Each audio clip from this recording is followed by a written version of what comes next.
Okey, Alhamdulillah kembali lagi kita dalam podcast Relax Pro episod ke-25. Jangan lupa terus follow kami di semua platform social media kami di YouTube, Facebook, Instagram, TikTok, Spotify dan Apple Podcast untuk kelestarian kami. Okay, Gil. Convention convention apa dia panggil? Ekonomi gig. Ekonomi gig. Terdahulu kita pernah berbincang beberapa kali soal gig ekonomi, soal establish Suruhanjaya gig ekonomi yang mana ada pro and con. Kita telah sentuh hal tersebut dan kebetulan baru-baru ni saya adalah program job fair. Program job fair. Saya ada berbual dengan beberapa kaki tangan yang berkhidmat di satu agensi kerajaan ini yang menguruskan job fair tersebut. Tak perlu saya highlight kaki tangan agensi mana. Yang dia kata ish, orang duk sibuk nak cari bagi peluang pekerjaan kepada anak-anak muda ni, kita duk sibuk nak bagi dia orang terus tak ada satu pekerjaan yang tetap. Dia orang menjadikan pekerjaan yang sifatnya transit ataupun sementara kepada satu pekerjaan yang tetap, which is apa dia? Which is gig ekonomi lah. Itu maksud dia orang. Okay, Gil. Sekarang ni bila kita tengok, insyaAllah dah di-announce, bahkan dah diwujudkan convention membincangkan hala tuju gig ekonomi dan sebagainya. Macam mana nak respon benda ni? Because saya cuba you are very critical towards this saya before. cuba untuk kompos dan tidak emosional dalam isu ni. Saya dah cakap banyak kali, dalam Surat Khabar, saya dah cakap banyak kali dalam forum, saya dah cakap banyak kali dalam podcast. Pertama sekali, saya nak ucapkan terima kasih kepada Datuk Seri Zahid sebagai Timbalan Perdana Menteri dan juga sebagai satu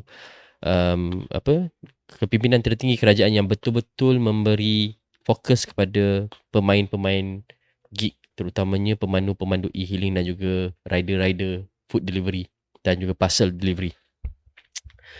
Kerana sebab dia memang nak bantu. Saya tahu memang ada banyak isu dalam industri gig, terutamanya yang dihadapi oleh driver dan juga rider lah. Kita panggil driver dan rider. Tapi dalam macam mana pun kita kena terima bahawa dalam pelbagai bidang pekerjaan pun semua pekerja dia ada cabaran dia. Dan ini adalah satu lumrah pekerjaan lah. Tapi usaha Datuk Seri Zahid memang kita puji. Cumanya saya paling tak faham kenapa masih lagi nak pakai this narrative penubuhan Suruhanjaya gig. Pertamanya sebab dah ada satu rang undang-undang yang akan dibentangkan kepada Parlimen, iaitu rang undang-undang pekerja gig, Akta Pekerja Gig. Yang ni nanti saya akan ulas. Yang saya rasa cukup untuk mengawal selia dan juga untuk address isu-isu yang dihadapi oleh pekerja gig. Antara isu-isunya ialah pertama, keselamatan sosial. Kedua, pendapatan. Ketiga, benefit. Keempat, dispute. Ini pertikaian di antara penyedia perkhidmatan dan juga rider-rider yang bekerja dengan penyedia-penyedia perkhidmatan. Ini antara 4 core isu yang dihadapi oleh pekerja-pekerja gig. Cumanya, yang perlu kita tahu ialah pekerja gig melangkaui pekerja-pekerja gig dalam bidang e-hailing dan juga p-hailing. Rider dan driver. Dia melangkaui. Contohnya, part-timer, cikgu yang part-time mengajar di pusat tuition, gig. Doktor locum, gig. Sebab dia locum kan, dia bukan klinik dia. Lepas tu graphic designer, gig. Caretaker, gig. Gig ni besar, terlalu luas sebab dia sharing ekonomi. You ada asset atau you ada skill set yang you boleh kongsi dengan orang. Jadi nak cerita pasal industri gig ni memang sampai ke esok pun tak selesai, Dok. Cumanya bila cerita isu penubuhan Suruhanjaya ni, yang ni saya terpaksa cakap lah, Dok. Saya tak faham kenapa Datuk Seri Shaka ni beria-ia sangat nak tubuh Suruhanjaya gig. Sebab kan Timbalan Perdana Menteri nak menyelesaikan masalah ni, boleh selesai masalah ni sekarang. Cara dia macam mana? Senang aja. Isu keselamatan sosial, Akta Pekerja Gig yang akan dibentangkan kepada Parlimen tak lama lagi ni, dah cakap dah, penyedia perkhidmatan kena carum sok-sok untuk pekerja. Walaupun saya ada tak setuju dengan kenyataan the provision of the law tu, you kena buat proper sikit lah. Sebab dia bagi tanggungjawab tu 100% pada penyindir perkhidmatan. Sebab you kena pula tengok pada definisi pekerja gig tu macam mana. Dan pekerja gig, ni kita nak kena explain technical lah, nanti saya explain. Tapi berbalik pada Suruhanjaya Gig ni, isu tu boleh selesai dekat Akta Gig. Akta pekerja gig dah ada. Tapi Suruhanjaya ni buat apa? Dia kata isu benefit. Kata potongan KWSP. EPF dah benarkan caruman secara volunteer. Kalau pekerja gig nak carum EPF, you boleh carum sendiri. Tak ada masalah. Banyak rata-rata company yang sediakan insurans.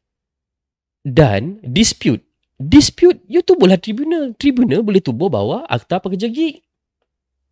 So, soalan saya kepada Sekretariat Gig Ekonomi ni, you tubuh Suruhanjaya ni nak buat apa? Okey, saya nampak ada beberapa perkara yang nak buat. Latihan. You nak buat latihan buat apa? You pergi je kat TVET. Datuk Sri Zahid dah champion TVET. Pakai je lah TVET tu. Kenapa nak kena tubuh Suruhanjaya? Nak pergi nak kena buat latihan? Tak payah pun. Dia pergi je TVET. Nak buat latihan apa lagi? Human Resource. HRDC. Ada latihan. You nak pakai Suruhanjaya buat apa? My point is, dah banyak agensi kerajaan yang boleh menyelesaikan dan kementerian yang boleh menyelesaikan masalah dalam industri gig ekonomi. Dia macam ni lah, Dok. Gig ekonomi ni flexible ekonomi. You nak kerja yang you boleh ada kontrol dengan time you akan masuk gig ekonomi. Nombor 1. Nombor 2, gig ekonomi wujud adalah sebab kegagalan kerajaan untuk mencipta peluang pekerjaan. Kita bukan nak cakap salah. Peluang pekerjaan tu memang sukar nak dicipta. Ekonomi kena cantik. Dan barulah ada peluang pekerjaan. Tapi kegagalan keadaan ekonomi untuk menyediakan peluang pekerjaan memaksa orang duduk dalam gig ekonomi. Pasal apa? Aku tak ada kerja. Aku nak makan. Pergi je lah kejap. Sambil-sambil aku cari kerja lain. Ketiga, untuk cari supplementary income. Aku kerja, gaji tak cukup. Alhamdulillah sekarang dah ada gaji minimum 1,700. Tapi gaji tak cukup. Daripada aku jual burger, aku ada lesen motor, aku ada lesen kereta, aku bawa lah gig. So, ini dinamiknya. Tapi, saya nampak penubuhan Suruhanjaya yang lama-kelamaan saya rasa akan membunuh industri gig sebab dia akan bawa kepada formal sector. Disokong pula oleh rang undang-undang pekerja gig. Yang ini saya takut. You are trying to solve the problem that didn't require penubuhan akta baru dan penubuhan Suruhanjaya, hanya perlu untuk amend the law of Workers Act, Akta Pekerja. Yang tu je you kena buat pun. Dan juga you buatlah guideline. You discuss lah elok dengan industry player. You dudukkan diorang dalam round table discussion. Ada player, ada rider, ada driver, ada pengguna. Ini semua kena bincang lah elok. Tapi akhirnya dia tiba lagi perkataan Suruhanjaya ni. Dan dia kata ada satu kenyataan yang saya seronok dengar ni. Kita adalah pencetus kepada idea penubuhan Suruhanjaya kerana tidak ada negara lain yang buat. Saya minta maaf nak cakap. Sebabnya memang benda tu tak praktikal. Negara lain takkan buat. Takkan buat. Itu pertama. Keduanya, ada satu research. Sebab saya hadir dalam convention tu. Research yang dibuat oleh universiti. Saya tak nak sebut universiti mana. Tapi research tu tunjuk 96% responden bersetuju dengan penubuhan Suruhanjaya Gig.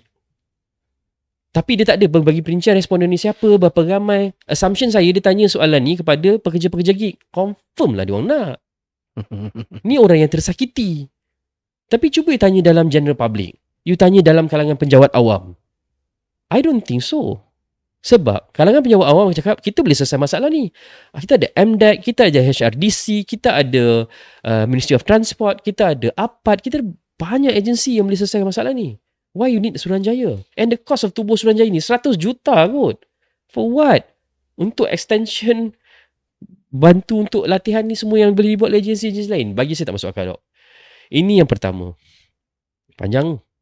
Yang kedua, definisi pekerja gig tu, you need to be very careful. Sebab we know flexibility dan dynamism dalam industri tu key. Kalau you tak cermat buat definisi tu, takutnya nanti industri gig ni akan jadi industri formal. Yang ni kita takut lah.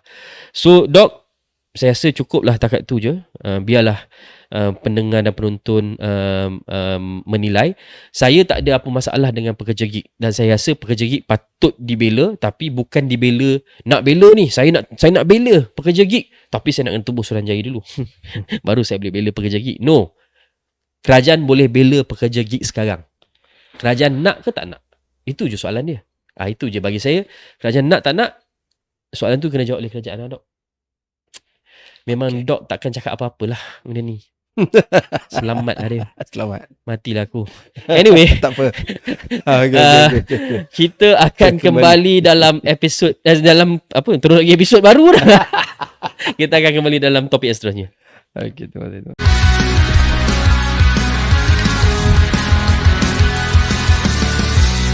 Relax bro.